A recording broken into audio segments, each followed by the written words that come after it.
All right, good morning. Thank you very much for staying with TV3. This is New Day and time now for business. And the only surviving cashew processing company in Ghana may be forced to close down its operations soon due to the lack of raw materials. This comes few days after the reversal of a directive from the Ministry of Trade and Industry temporarily banning the export of raw cashew from Ghana.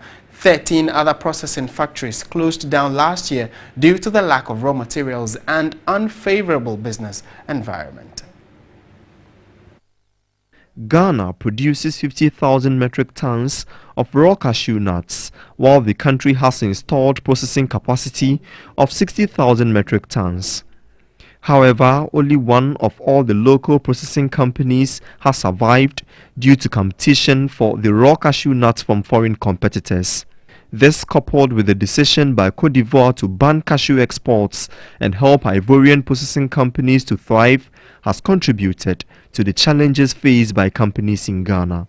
A move by the Trade and Industry Minister to place a ban on the exportation of cashew in Ghana was met with massive opposition from traders and members of parliament, leading to its reversal. But the only surviving cashew processing company says government must support them or the company will be forced to close down. Extremely challenging. That's why all the other companies have closed. We have a small or our own plantation which gives us 5 to 8% of our raw material supply.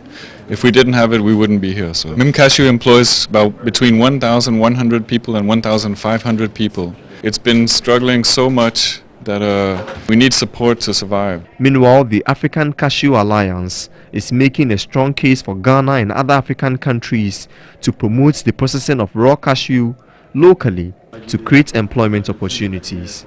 It will hinder further foreign investment coming into the country. No investor will hear that an investment was made in a country and it's closed down and will be willing to come and invest in that country. So that is the kind of things that we want the government to support the sector. Now, the Ghana Gas Company says it is ready to procure an additional compressor as a backup to the existing one to prevent a shutdown of the Atuabo gas processing plant whenever there is a mandatory maintenance work. According to the company, this will ensure constant supply of gas in the country. Here's a report by Frederick Clarence Williams. The Atuabo gas processing plant in the western region has been operating on one compressor since it was set up in 2014. Due to this, engineers are compelled to shut down the plant anytime there is mandatory maintenance work. This has become a major challenge to authorities of Ghana Gas Company.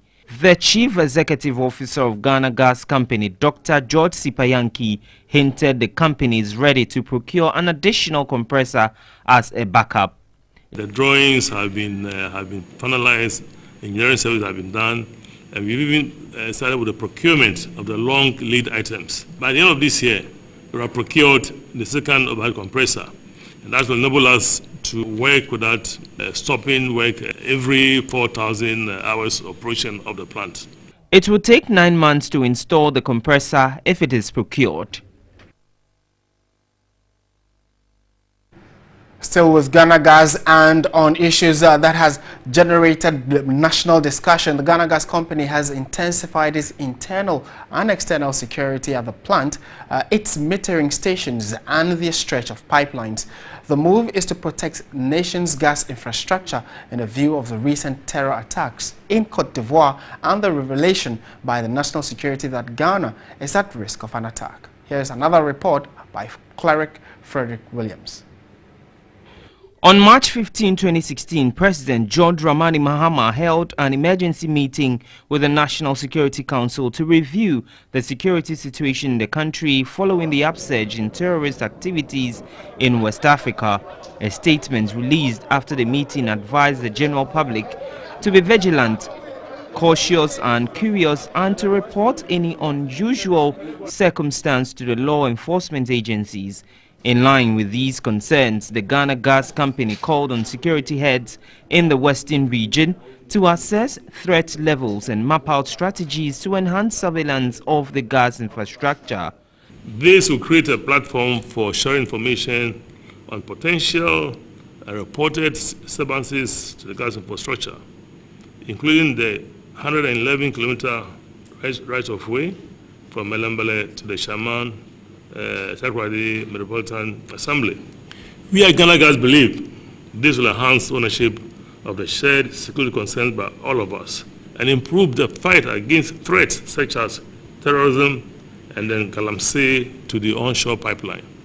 The Chief Executive Officer of Ghana Gas Company, Dr. George Sipayanki, urged its community relations team and the security agencies in its operational area to adopt proactive measures to educate members on what to look out for as the country faces imminent threat. We should inculcate the culture of if you see something, say something into the members of our community. Have the courage to confront and report any stranger on the gas premises to the security agencies. So that'll be it for this morning's edition of Business News on New Day.